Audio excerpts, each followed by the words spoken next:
Trump ইয়েমেনের উপর মার্কিন বোমাবর্ষণ বন্ধ করলেন এবং সিরিয়ার উপর দীর্ঘদিন ধরে চলা নিষেধাজ্ঞা তুলে নেয়ারও ঘোষণা দিলেন। ইরানের সঙ্গে আলোচনার বিষয়েও তিনি ইঙ্গিত দিলেন। এর ফলে মধ্যপ্রাচ্যে ইসরায়েলের আধিপত্য কায়েমের দুটি প্রধান পথ বন্ধ হয়ে গেল। এর একটি হলো সিরিয়াকে বিভক্ত করা এবং অন্যটি হলো ইরান আক্রমণ করা।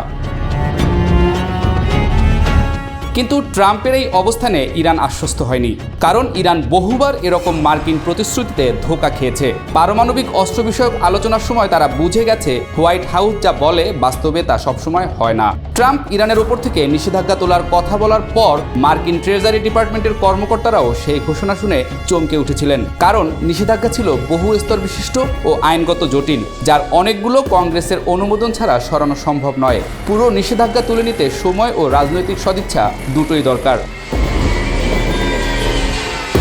অন্যদিকে ট্রাম্পের সৌদি আরব সফরে উপসাগরীয় দেশগুলো $3 ট্রিলিয়ন বেশি অর্থ খরচ করেছে। সৌদি আরব দিয়েছে $600 বিলিয়ন। কাতার ট্রাম্প প্রশাসনের সঙ্গে $1.2 ট্রিলিয়ন চুক্তি করেছে। ট্রাম্পকে একটি বোয়িং 747 বিমান উপহার হিসেবে দেয়া হয়েছে। এই ঈদে জামা জুতো অ্যাক্সেসরিজের ডিসকাউন্ট। ট্রাম্প পরিবারের কোম্পানির সঙ্গে জড়িত হয়েছে ক্রিপ্টোকারেন্সির মতো বিতর্কিত চুক্তিও। এমনকি ট্রাম্পের ছেলে এরিকের জন্য দুবাইয়ে একটি টাওয়ার নির্মাণের পরিকল্পনাও হয়েছে। ভাবগতিক দেখে মনে হচ্ছিল কে বেশি ট্রাম্পকে খুশি করতে পারে তা নিয়ে মধ্যপ্রাচ্যের ধনী দেশগুলো এক ধরনের প্রতিযোগিতায় নেমেছিল। আরব দেশগুলো যখন এই বিলাস প্রদর্শন করছিল, ঠিক সে সময়েই গাজায় ভয়াবহ হত্যাকাণ্ড চালায় ইসরায়েল।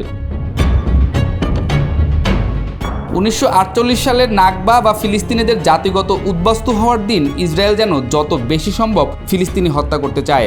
18 মার্চের আশেপাশের কয়েকদিনে প্রায় 100 মানুষ নিহত হয়। গাজার খান ইউনুস এলাকায় অবস্থিত ইউরোপিয়ান হাসপাতালে হামলার উদ্দেশ্য ছিল হামাস নেতা মুহাম্মদ সিনওয়ারকে হত্যা করা, যিনি মূলত নিহত হামাস নেতা ইয়াহিয়া সিনওয়ারের ছোট ভাই।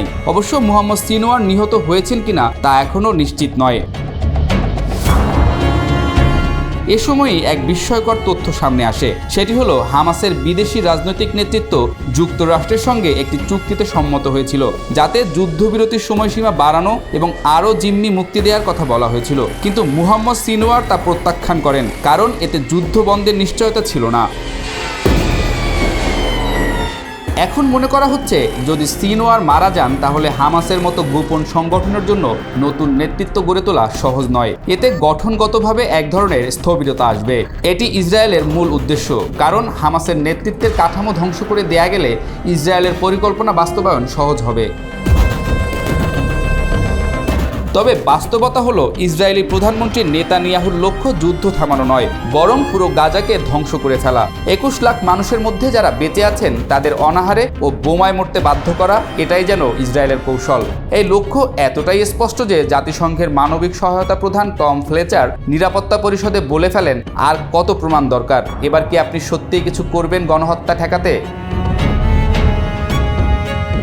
বিশ্বের অনেক দেশ মুখে সমালোচনা করলেও সৌদি যুবরাজ মোহাম্মদ বিন সালমান, আমিরাতের প্রেসিডেন্ট বিন জায়েদ কিংবা কাতারের আমির তামিম, কারো মুখ থেকে ইসরায়েলের সমালোচনা বের করা হয়নি। এই নীরবতা ছিল এক ভয়াবহ বিশ্বাসঘাতকতা, বিশেষ করে যখন ফিলিস্তিনিরা তাদের জীবন দিয়ে প্রতিরোধ চালিয়ে যাচ্ছে।